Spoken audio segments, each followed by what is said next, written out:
Let me introduce myself. My name is Barb Rudolph. Originally, I'm from Pasadena, California. I grew up in Southern California until I was 15, moved to Virginia, went to college in Virginia, moved to New Jersey, and then moved back to Virginia. Petersburg since 1980.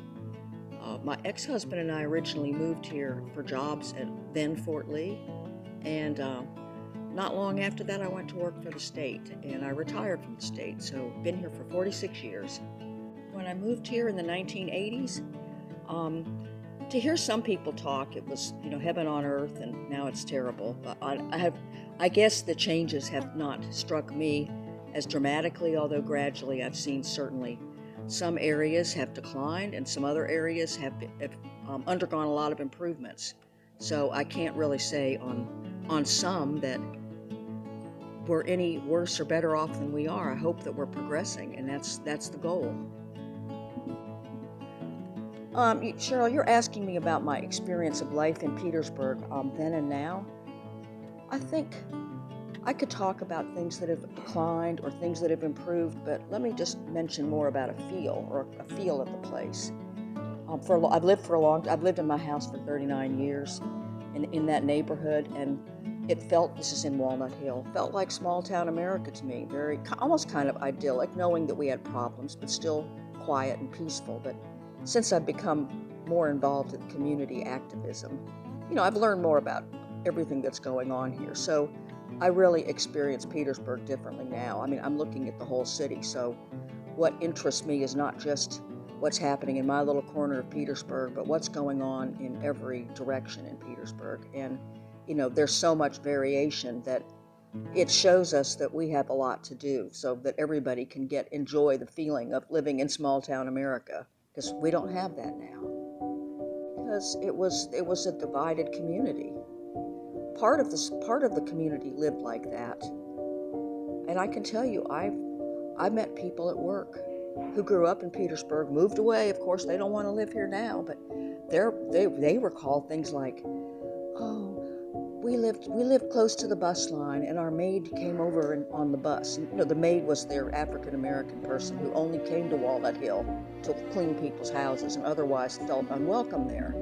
And that's not the world that I want to see in 2026. And I don't think we are, but we have a long way to go. There's an interesting article that I found some years ago. I was actually, I think, doing research on the ward system, but I came across something written by a fellow who's a professor at the University of Richmond, but grew up in Walnut Hill, a little older than I am. And he went through the period when Petersburg experienced desegregation, which they were kind of dragged into it, kicking and screaming, is my impression from what I've read. But it was very revealing. I mean, it really gave me a sense of how much things have changed and why some people felt like they had to move away from here because they didn't have their own little exclusive world anymore. I mean, the whole city was open to everyone, and some people weren't comfortable with that.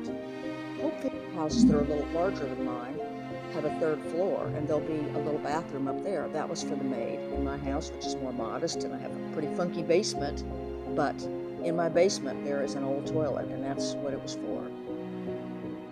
A little bit. They didn't really teach very much. They taught us a lot more about, this was kind of a consciousness raising thing for me over life, well, yeah, and even in Northern Virginia when I was in high school, we learned so, I was so concerned about everything I read about the Holocaust as a teenager. I'm really like a history buff, modern history. And so it was very disturbing to me about, what brought all that about and the prejudice that existed. But, we learned so little about that in our own country.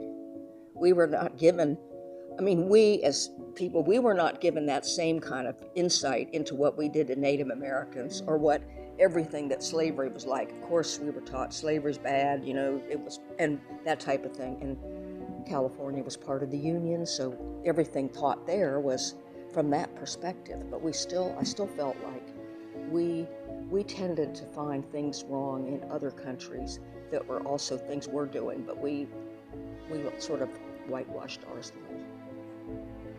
a lot still to do. This is two separate questions.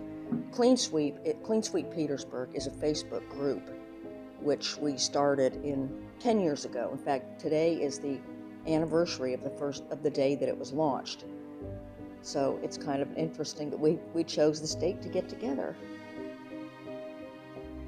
February. Let me tell you more about when. 19. Yes, let me tell you more about when Clean Sweep started, which was February 19th, 2016.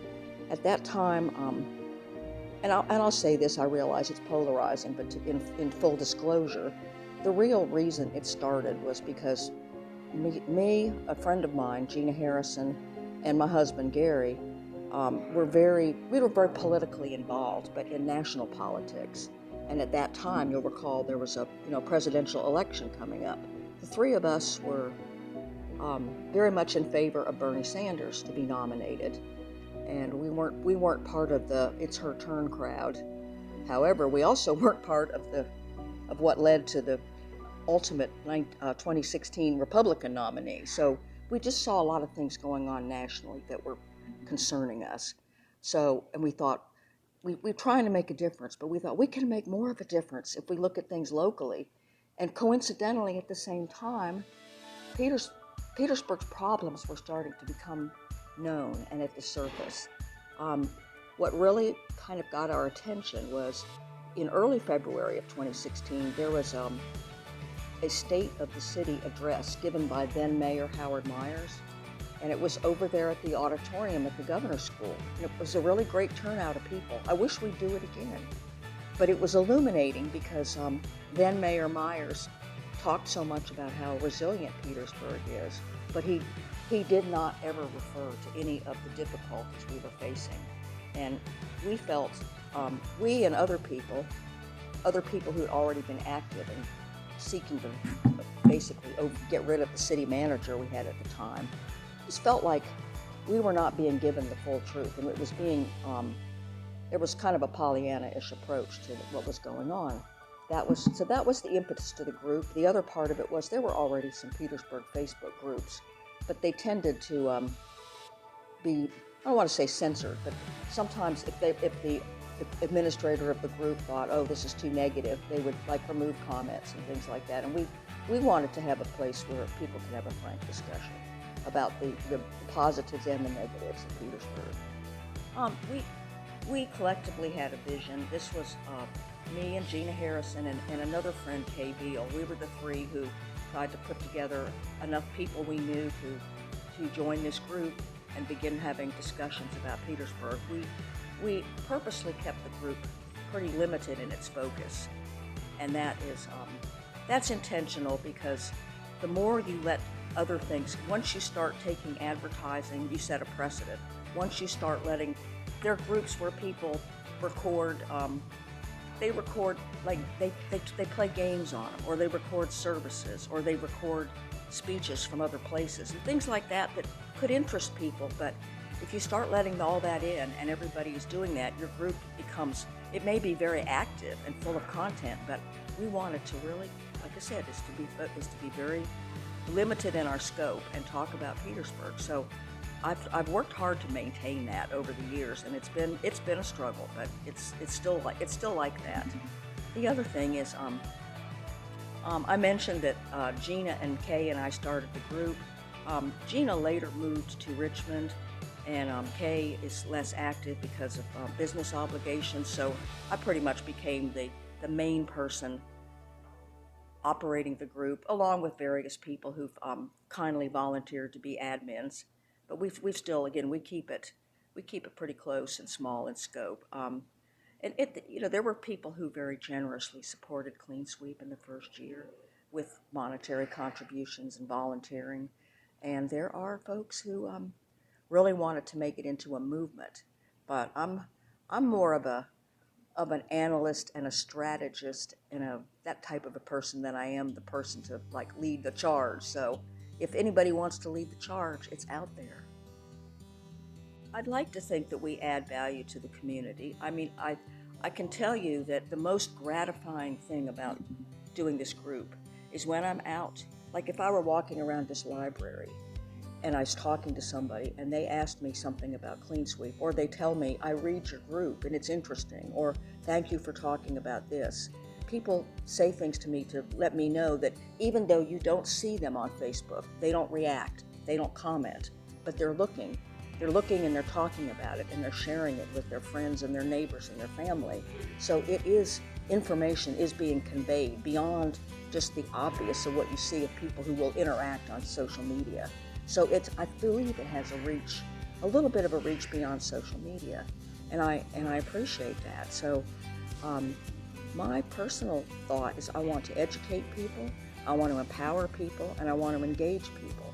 So that's the goal of the group, is to make people more community aware, more aware of what's going on in the community, more understanding of how the government works, and more interested in taking part, because feeling like we do have a voice individually and collectively. I do use my professional background in my community activism as a longtime bureaucrat, and I'm proud to say that I was a bureaucrat, as much as that will turn some people off. But my areas of expertise are budget management, just financial management in general, auditing, and strategic planning, and policy analysis. But primarily budget analysis is my first love professionally. So I definitely keep an eye on that. But because of being a budget person in the state for many years, I'm also pretty knowledgeable about the workings of the legislature. So I like to, this time of the year we have the General Assembly going on, so I'm able to, if people want to be able to find where things are going on, I'm able to help direct them, just because I've worked with a lot of the online tools that are available to citizens. Question. I knew it's a good one. I thought Cheryl's good for asking that question, but I know because you pay attention to that stuff. The group mostly is enjoyable to administer, but we've always had rules. I mentioned some of them before. We do not take advertising. We don't take religious. I mean, if mention of religious things is fine, but we don't take like out and out religious proselytizing or advertising for any particular faith, because then that would become a big feature of the group then. So other places that can be found. Everything that we don't take, it can be found elsewhere, and I'll suggest to people, if you want to advertise something for sale, for example, try the group Old Town Locals or Petersburg Solutions or one of the other ones, or of course Facebook Marketplace. But it has, honest to goodness, it's pissed people off. In the beginning, there were people who did not understand. We told them, we're not going to take your ads, we're not going to take your stories about scholastic athletics in Chesterfield and things like that. They were angry. They were like, why? Or they felt like they were being picked on. Like, no, I aim to treat everybody equally, at least in terms of the rules. Now, I know people don't think I interpret the rules fairly, so I had to make I think it's the 10th rule, which is, if you don't mess with the admin too much if you don't agree with me, because I'm willing to explain why I make decisions. But if you're going to come back and just take shots at me or deem me as a censor when that's not what I'm doing, then I'm probably gonna remove your comment and you might be suspended.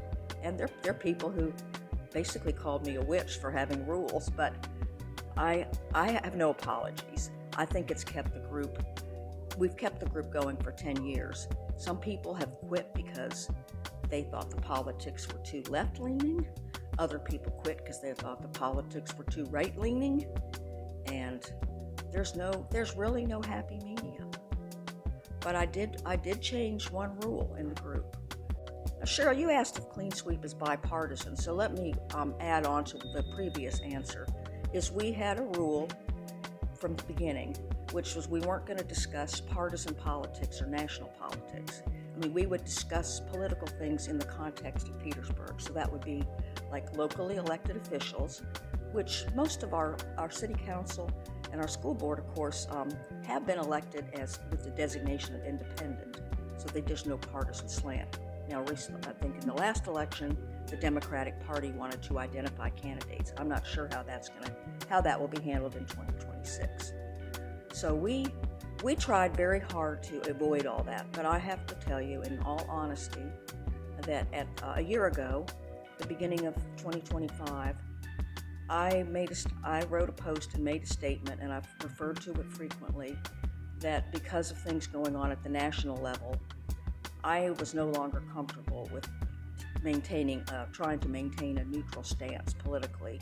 Is that I felt like there were things going on nationally that maybe did not have an obvious connection to Petersburg, but actually did impact us as well as other parts of the country. And I wanted to be able to talk about those things, so we do. And there's still people who are questioning that. They're like, we thought this group was nonpartisan. Like, okay, well, I've explained why I've changed the policy, and you're welcome to participate or not. I mean, sometimes I have to tell people, start your own group, you're welcome to, and if you don't like how, and I try not to say it in a nasty way, but I'm blunt.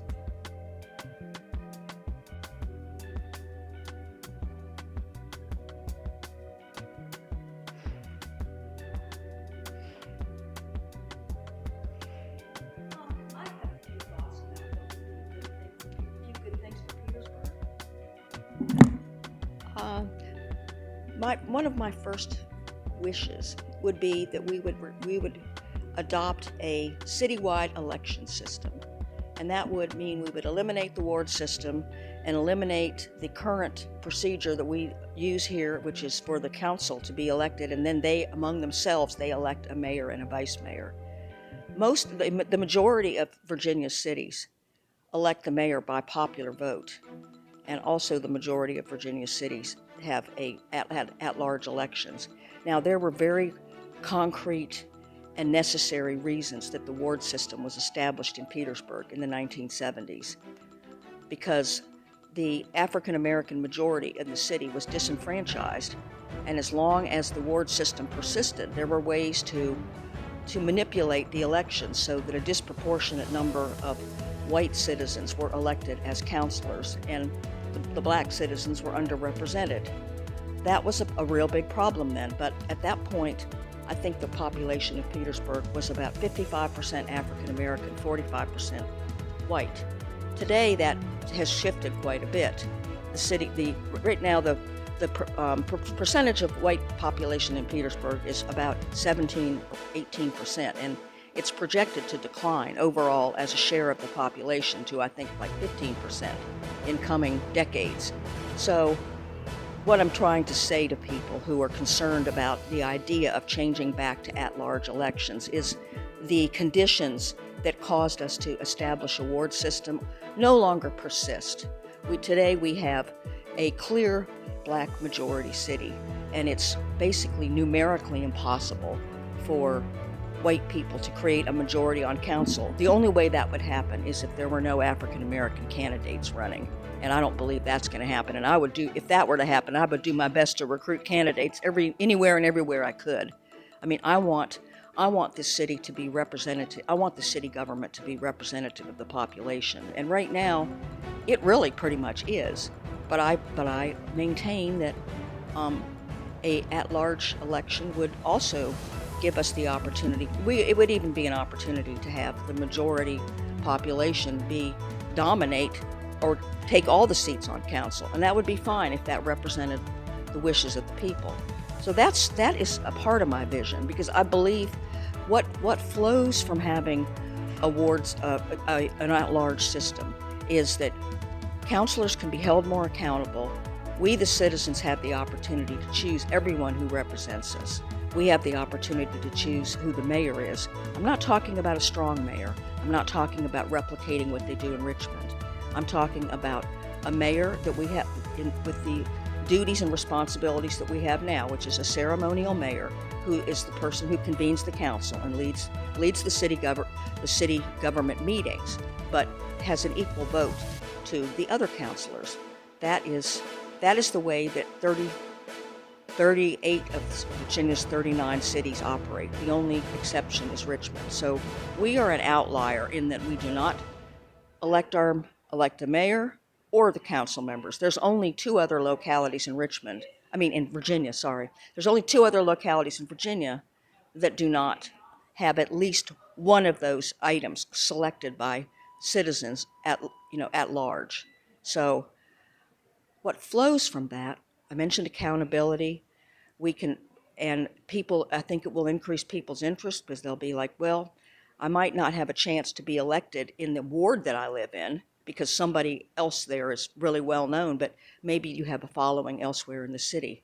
Let me just say this. This has nothing to do, I have no interest in running for office. If anybody thinks it has anything to do with that, my interest is in finding other people to run for office and engaging them and interesting them in leadership and feeling like there really is a legitimate need and that they can contribute something. I think a lot of people here, if there was a way to help the community feel more like they have something to contribute and that they have a voice. And that's not something that I individually or Clean Sweep as a group can resolve, but I think we can all of us as people in this community can contribute just by trying to be part of the community, reaching out to others, doing things with other people, not being stuck in the bubble of our own little neighborhoods. That's really my vision, is to make this a community where we feel like we feel part of all of it. So I'm concerned about what's going on in the western part of Petersburg, which is not the ward that I live in, or the eastern part of Petersburg. It's just, we're all here.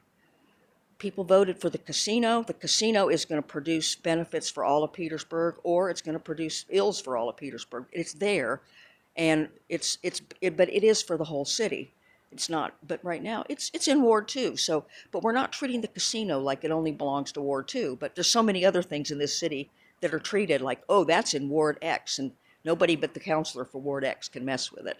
That's that is a to me, that is a relic of the past and not the best way to run government and the best way to be responsive to the population. Um, Clean Sweep Petersburg can be found on Facebook. Just look up the name Clean Sweep Petersburg. It's a private group, so anyone can ask to join on Facebook. Or you can, if you want, you can contact me and I can walk you through that. Or if anyone who's friends with me on Facebook, I can join them up.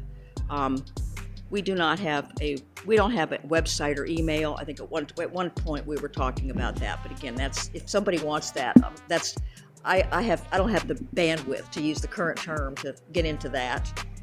But we do welcome people being interested. People are welcome to contact me individually. They can contact me through Facebook. They can contact me through email, which my email is rudolphbarb82@gmail.com. So spelling that out, it's RUDOLPHBARB82@gmail.com. So get in touch. Now, I will also mention that people talk to me about ills that they see in the city. I know that some of them are trying to manipulate me to get back at people. I mean, there actually are things where people tell me they have a lot of dirt on somebody, and I'm very judicious in how I use that, because I'm not, just because you send me something about person X who works in city government, unless I'm able to verify that from other sources, I'm not going to go with that, because I don't feel it's like slandering anybody. And even though I certainly have said some critical things about our elected leadership, I do try to be fair, and I also try to point out when I think that they're doing positive things. So I encourage people to get in touch with me if they want to share things, and I keep everything confidential. But you just know, if you're trying to use me to get back at somebody, I'm not that person.